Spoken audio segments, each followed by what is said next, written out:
You can see right now it's about 30 degrees plus Fahrenheit, or the actual freezing point of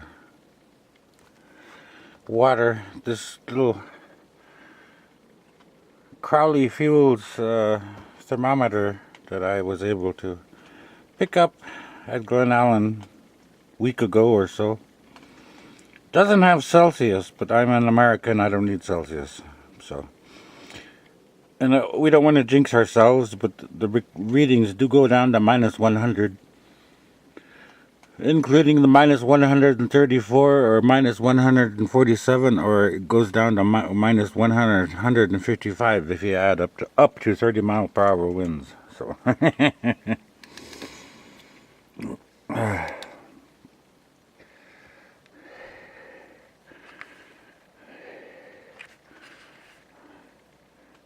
our little structure that we have, little carport that we park a couple of pickup trucks under, and a bunch of junk stashed off to the either side.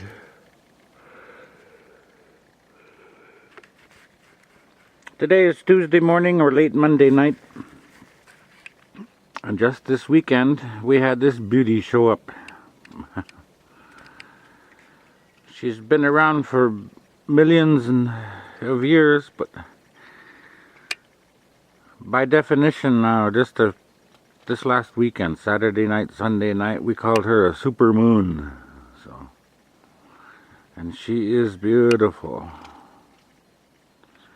Hers always is.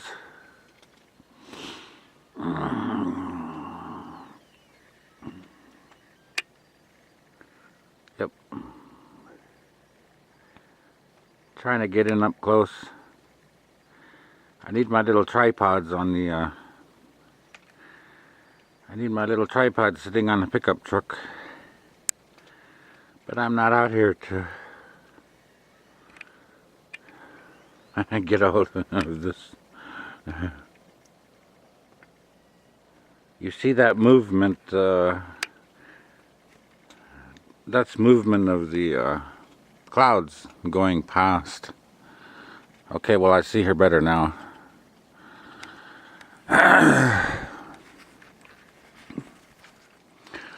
When I was a child and starting to look at the world around me, and besides seeing the occasional dead person here or there, or some other spirit person, and seeing the glowing energy field from people and pets and plants and what have you, I started to also look at the sun and the moon when I was young, just 2 or 3 years old at the time. And of course, you have things that control this world that we live in. You have people that try and program everyone, or you have beliefs that start to program people, and after a while the machine or everything just starts to take care of everything else, and as part of this human experience and whatnot. And of course I wasn't immune to it. I had nightmares here and there, and I was also a religionist from time to time and whatnot. But there was something about the moon that I loved and I trusted. There was also something about the sun that I loved and trusted.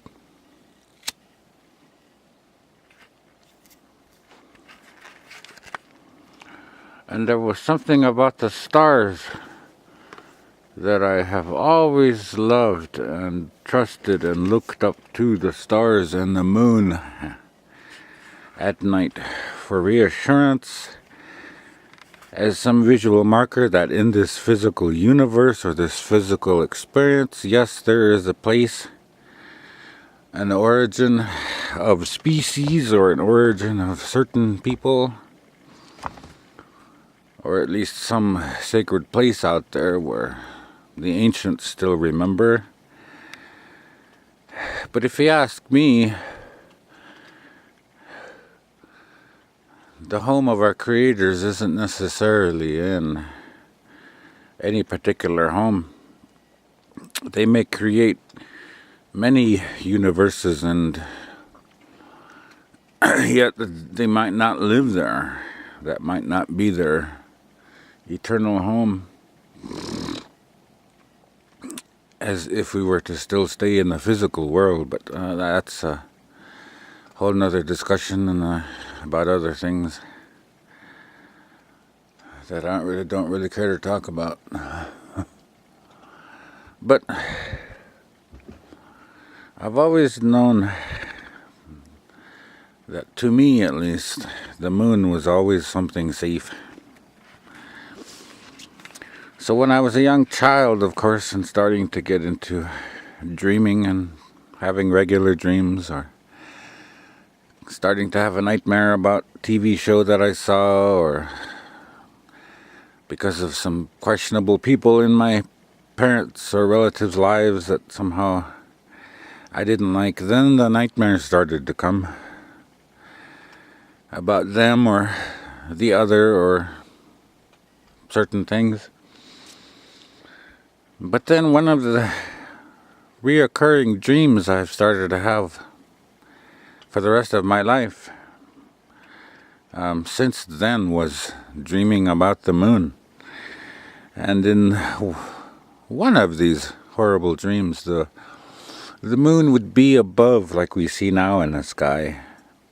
Maybe our vantage point from the ground would be many trees, like these trees here, just groups and groups of these trees would be standing up all around me, or I would be laying on the ground, and the trees are all around me, but yet above them is the moon, and so I would be trying to run away or crawl away and hide somewhere, but the moon would always follow me. The moon would literally be out there thousands and millions of miles away, like it normally is. But sometimes in my dreams, the moon would be literally right there within reaching distance of me, behind all these trees. She never said anything. She never glowed bright or red or any other color. She just shone in all her beauty. But there was always something that I was supposed to be afraid of. And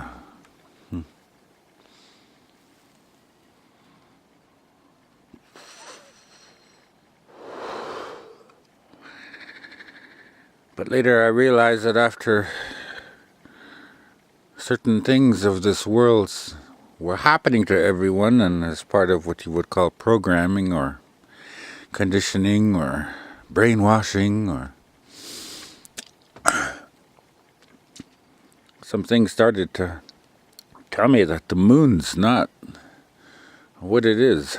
And as part of being in touch with Creator, I began to ask her quietly and privately, what does that mean to me? And Creator, in her infinite wisdom, and Father, in his infinite wisdom, started to answer me.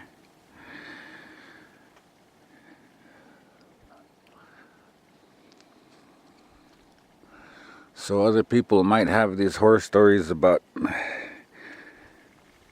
alien beings now knowing the frequencies of human beings, and they capture our souls and recycle them on the moon. And NASA might have said a decade or two ago that they dropped a ship or an orbital craft of some kind onto the moon surface, and struck the surface and rang like a bell, which meant that it was hollow. And I don't know. I'm not there. I'm not one of those people, and I don't really follow the viewpoints and arguments of some of these people that talk of such, I call high-minded things. Because some people are chasing their own answers.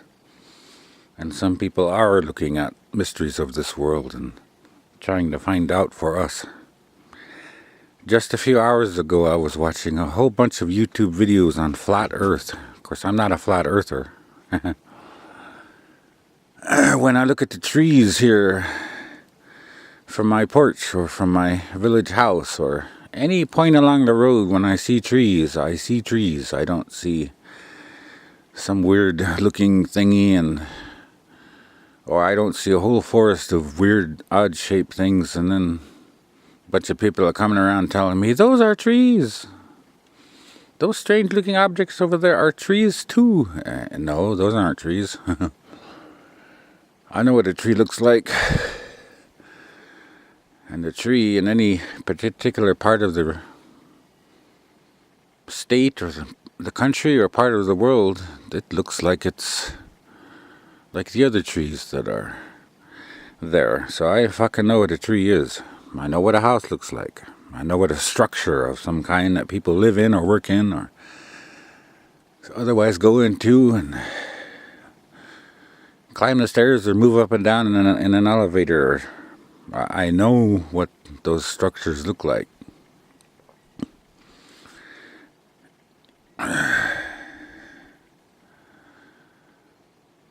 So if I was literally looking at a flat moon right now, or looking at it from a side point of view, and I could see the dome on top of it, and I could see the underside where it's kind of earthy, and it looks like a table plate or a little ceramic or diorama type thing, like some of the flat earther people are talking about the earth looks like, then I would have a more tendency to believe. But I don't.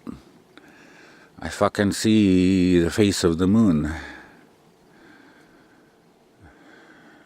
And I've been taught myself how it came into existence, what that meant for my ancestors and for all of the other indigenous people and my fellow humans. She has a name, and sometimes some of the mystical people or the New Agers or whatever, even from the knowledge of old, they put a name to her and call her secret names. That's not what I call her.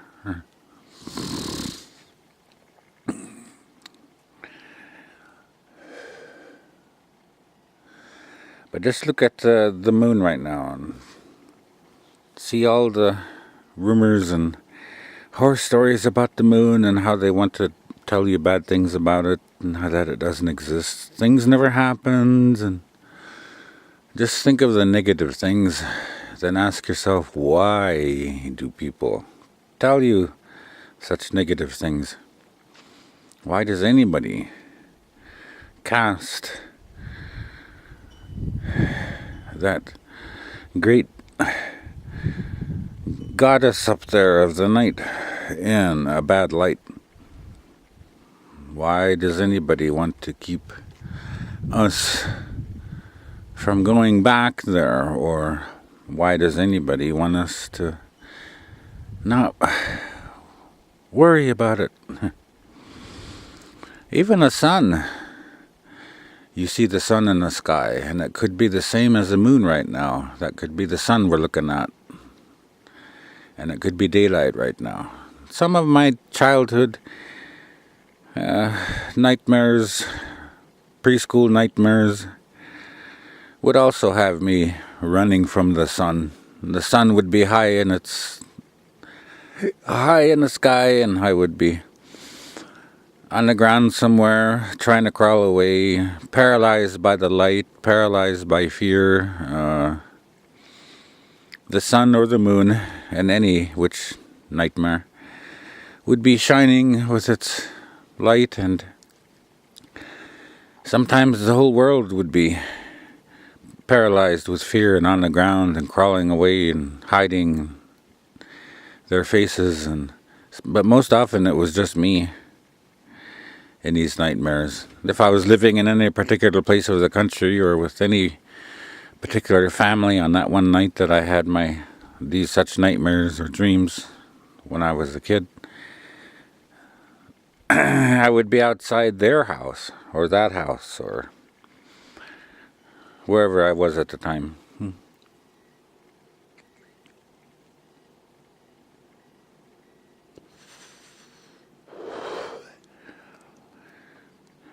But it wasn't me that was giving myself the nightmares. It was usually something external.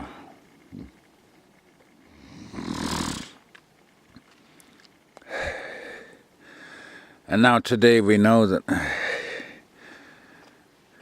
we're not alone in this universe or in this galaxy of ours or even in our solar system. We're not alone on our own global sphere Earth. But that's a whole nother argument and discussion and everything. And we know that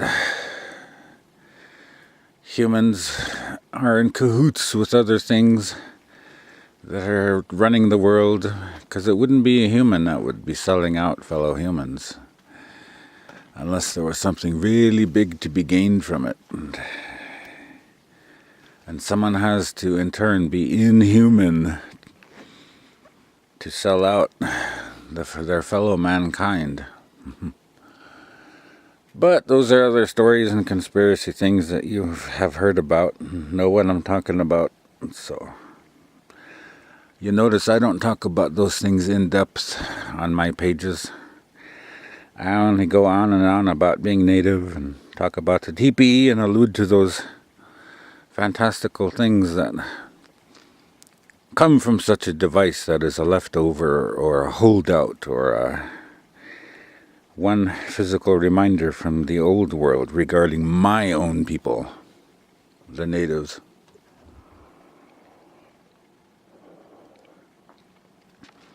If most of you people can accept the fact that there is spiritual growth and physical growth and mental and emotional growth and maturity in people,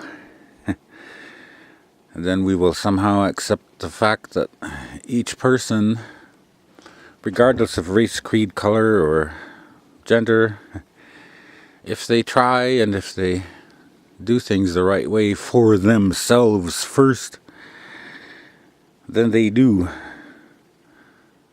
start to enlighten themselves.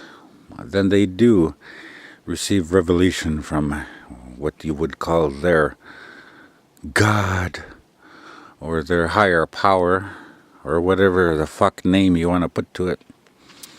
And that's what I've been doing for most of my life.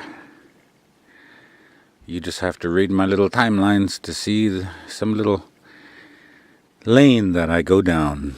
You'll have to see some little road that I might look down upon, cast my little eyes and say something about it and let you see. Maybe I've been down those roads already and I'm only telling you a little bit. But it's up to you, because nobody ever made me learn anything until I decided to learn it myself.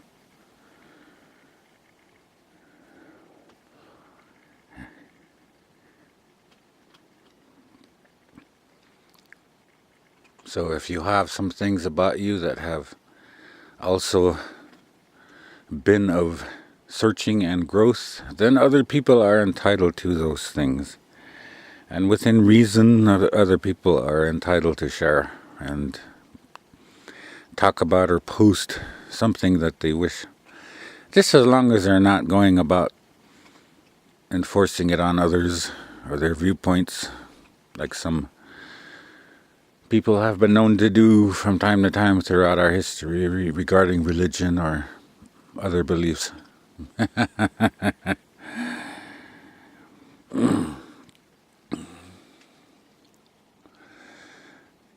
But I've never really talked about the moon, and I don't need to.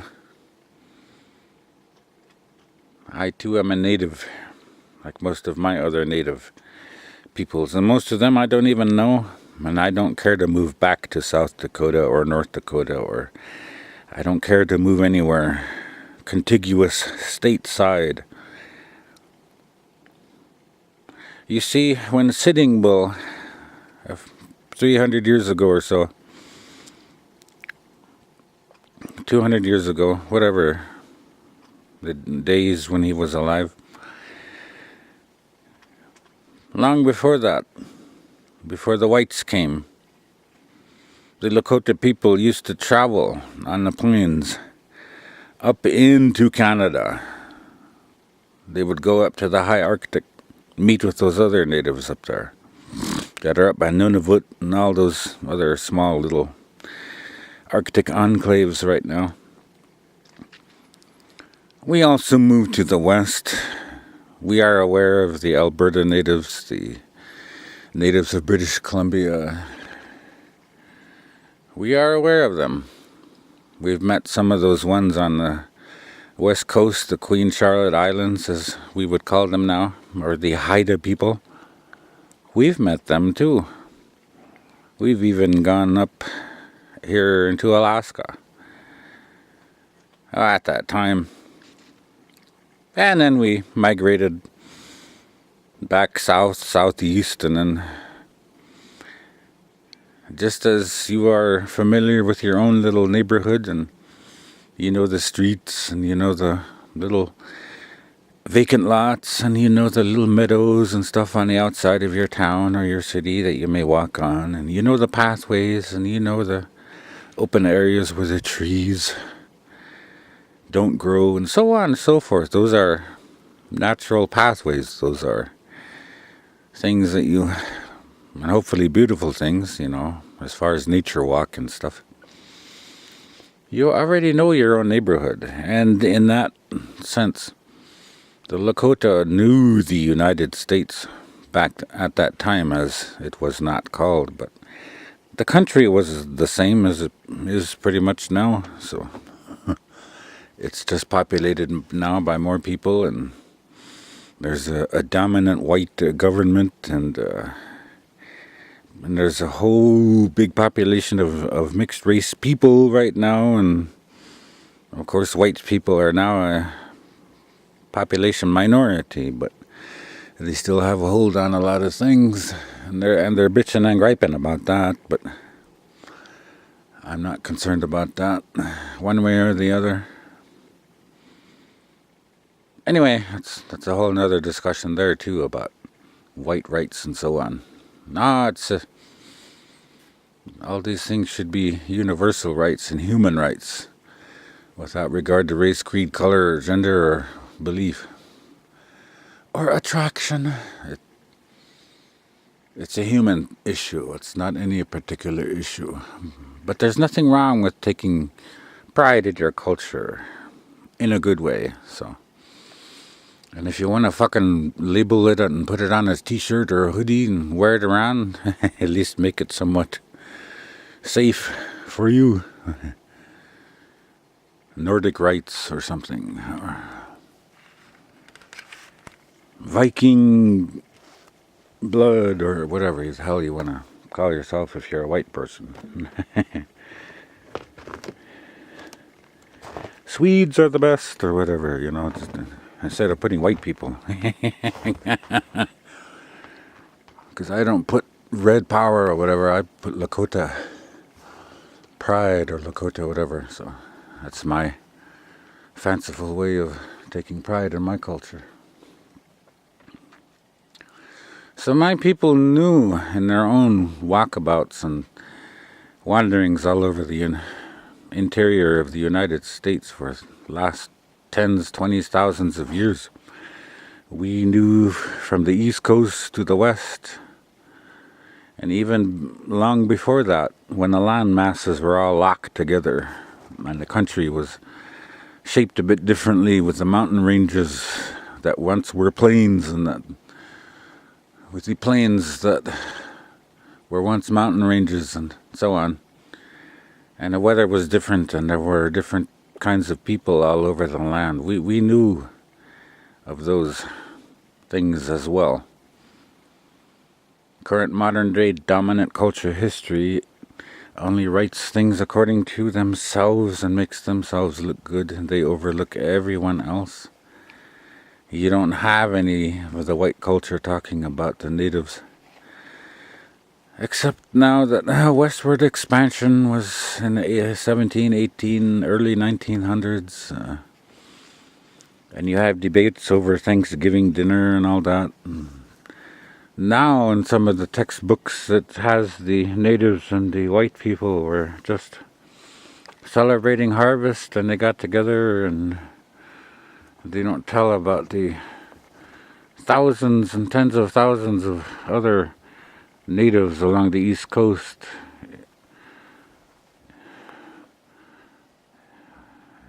And the 10 years, 20 years, 30 years or so before the first Plymouth Rock and stuff founding of whites coming over and meeting with natives, and it took a while before the before the whites decided they were going to finally settle here, but things weren't always so hospitable now and then between either the whites or the natives, but mostly the whites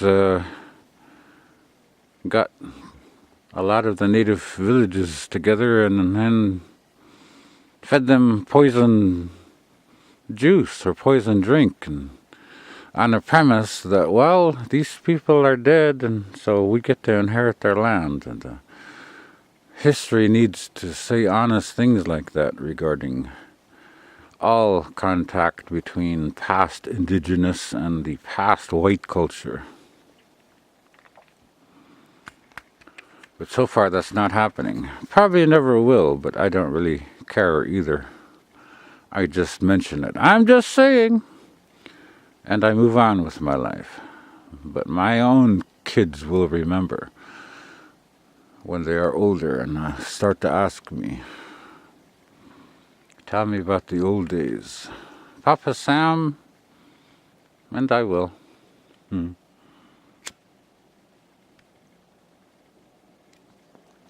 how will they know? How will any of my children or grandchildren or any other natives or anyone else know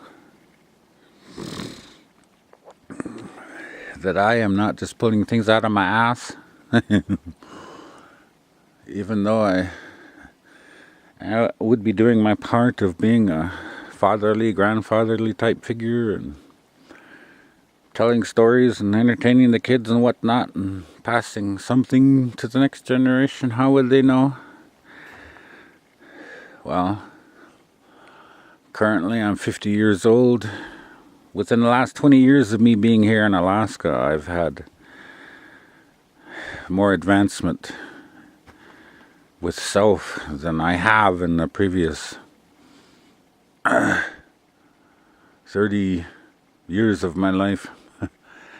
But for the first 40 years of my life, first 35 years of my life, I had all these dreams and visions and whatnot. And visitations from Father and from the Mother Creator every decade of my life. So as a native, I've had those experiences. And I don't lie about things like this. And I don't lie about my dreams that I had.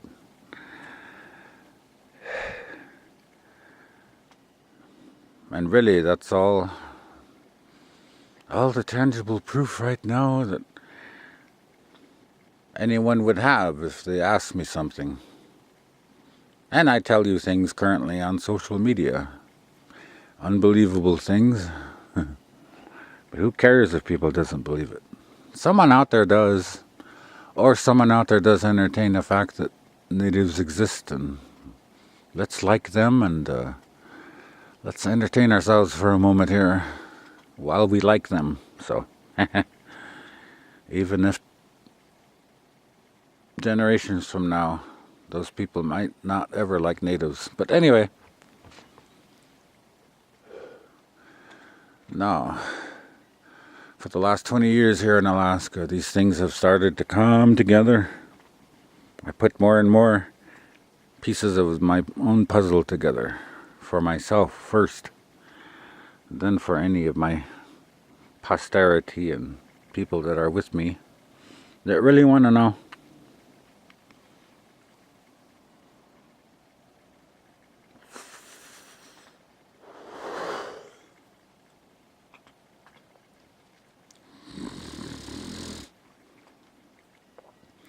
Anyway, as I was saying, just like when you walk around your little house or your countryside or something, and you know where all the places are, you could probably walk things blindfolded if you needed to. Or your little town or your favorite walking places or traveling places or driving or whatnot, you know the scenery. So the natives, they were, back then the Lakota were not any different except on a bigger scale. We knew the landmass of this part of our world. Being the advanced people that they were in touch with Creator. I've always said this here and there, that civilization reset, I guess that would be the word you would put to it. Those things always happen. Even the white dominant culture scriptures say that generations come and go, but the earth abideth forever. That's pretty much true. There are truths universal that come from the Creator that are recorded by other advanced people and other prophets and other scribes and seers and whatever. Men and women that do record things for the rest of us. There have been libraries here on the planet, here on sphere Earth, global Earth. Thousands and thousands of books and tablets and scrolls here and there. But there have been calamities and civilization invasion and so on, and destruction of those libraries. Some were lost to the floodwaters, and that happened here and there because there was more than one flood. Hello!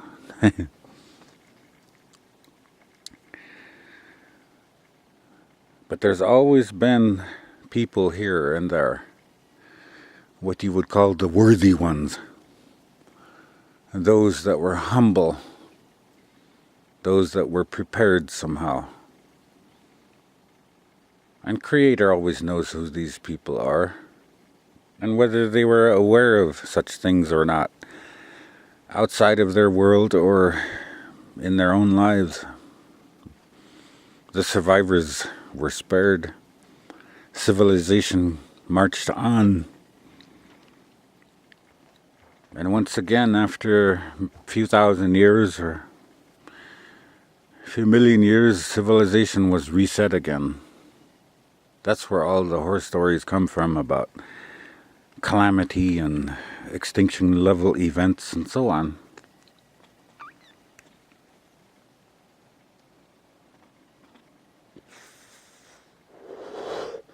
In a perfect world, you wake up in the morning and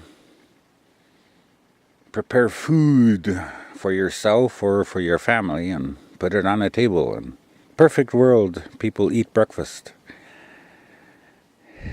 And you are somewhat civil to each other. Perfect world for those that are staying at home while the older adults go away to work or school. The little children get fed lunch. Mother or someone else, in a perfect world, takes care of the lunch duties. The table is prepared and set. Food is cooked, served. Everyone eats again.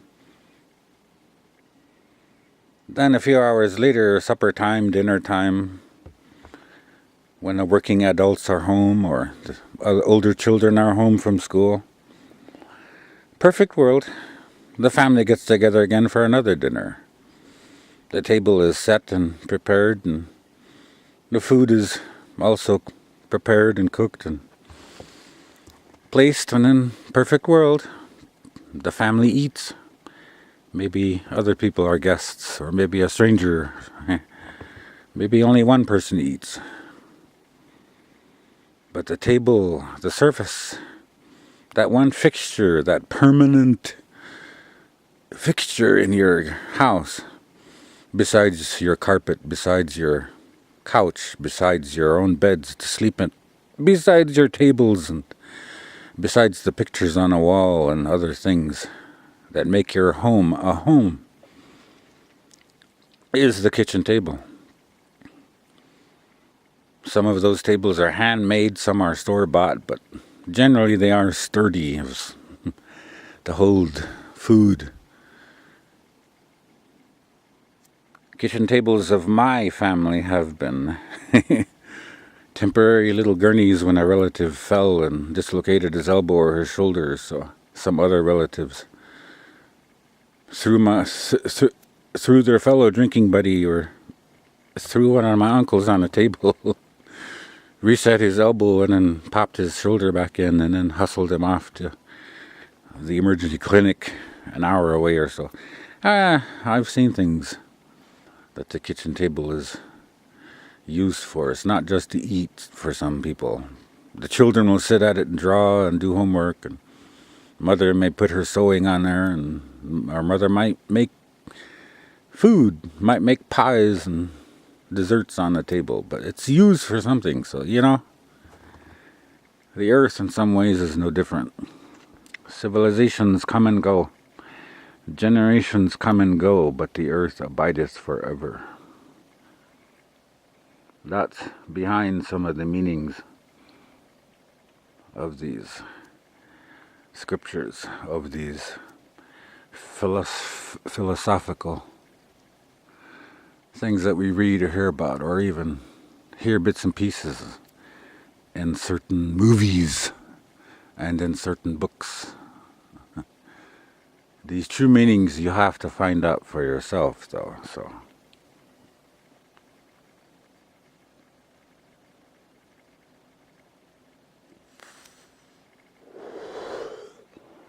I've looked at some of those text writings that have been translated into English form from the cuneiform texts of long ago, from the what we call Sumerian peoples.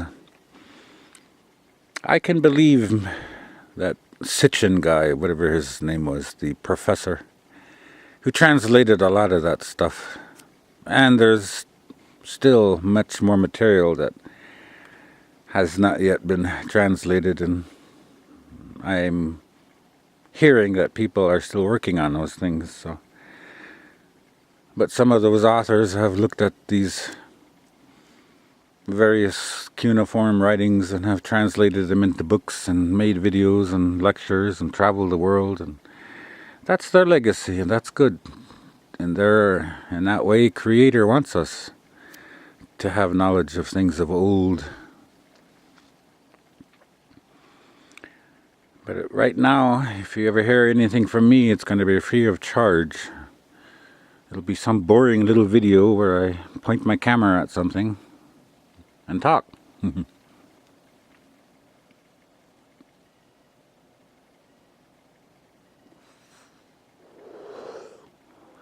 I won't charge you anything, because all of my life, during my sleep dreams and out-of-body experiences that I started to have, and then I started to perfect that technique in my second decade and third and fourth and here into my fifth decade.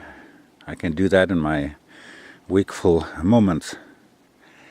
Usually when my body is doing something that doesn't require extensive decision making, like driving or something, or cutting wood, or walking, or drawing, then my soul flies away and goes somewhere else on this global sphere, or goes somewhere else in the other dimensions. So sort through all the bullshit for yourself online. Sort through all of the material that every Tom, Dick, and Harry puts out. Find out what there is good for you.